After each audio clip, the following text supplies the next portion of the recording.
Officials euthanize a mountain lion when it kills 3 goats in Dillon.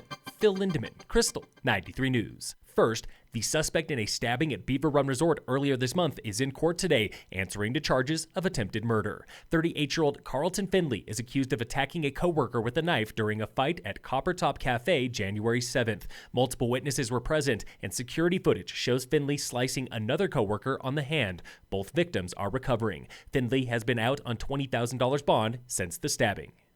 Wildlife officials euthanized a mountain lion near Dillon this week when it killed 3 backyard goats and showed little fear of humans. The Summit Daily reports that lion is likely the same spotted this summer. When elk and deer herds moved on, though, it did not, posing a threat to people and pets. A Parks and Wildlife rep says this is not something anyone likes to do, but the more comfortable a predator gets around people, the more dangerous it is.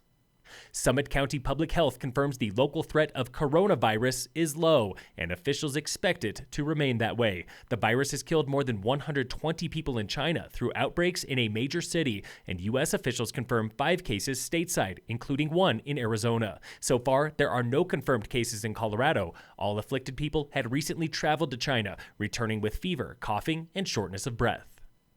The Dillon Ice Castles want to return every winter for the next 5 years, but the company faces lawsuits on the East Coast, and town staff wants your input on years of potential damage to Town Park. The AP reports a New Hampshire woman is suing the Ice Castles for allegedly flooding her basement, causing $100,000 of damage when her hometown attraction melted. The Ice Castle says she's wrong, and the water came from elsewhere. In Dillon, tomorrow is a public meeting to learn more about a proposed 5-year contract, including landscaping and parking impacts.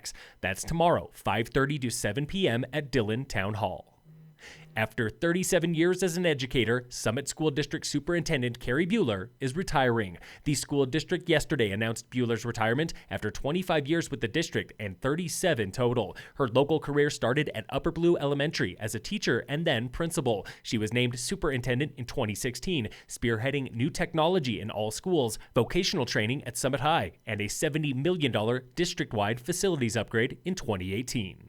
Nearly half of all Americans did not go outside to play at least once in 2018, from adults to kids across most demographics. This from the Colorado Sun. A new report from the Outdoor Foundation shows Americans went on 1 billion fewer outdoor adventures in 2018 compared to 2008. Recreation for kids between 6 and 12 years old also fell 3% every year for the past 4 years. But it's not all bad. Women are getting outside 3% more than in 2018, and Hispanics are recreating twice as much as a decade ago.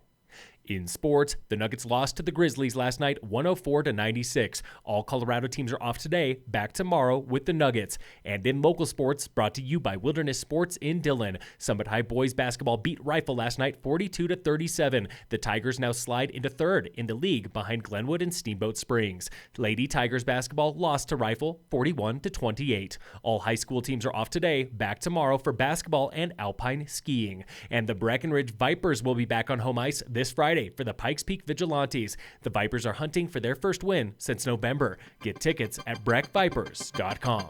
Phil Lindemann, Krystal, 93 News.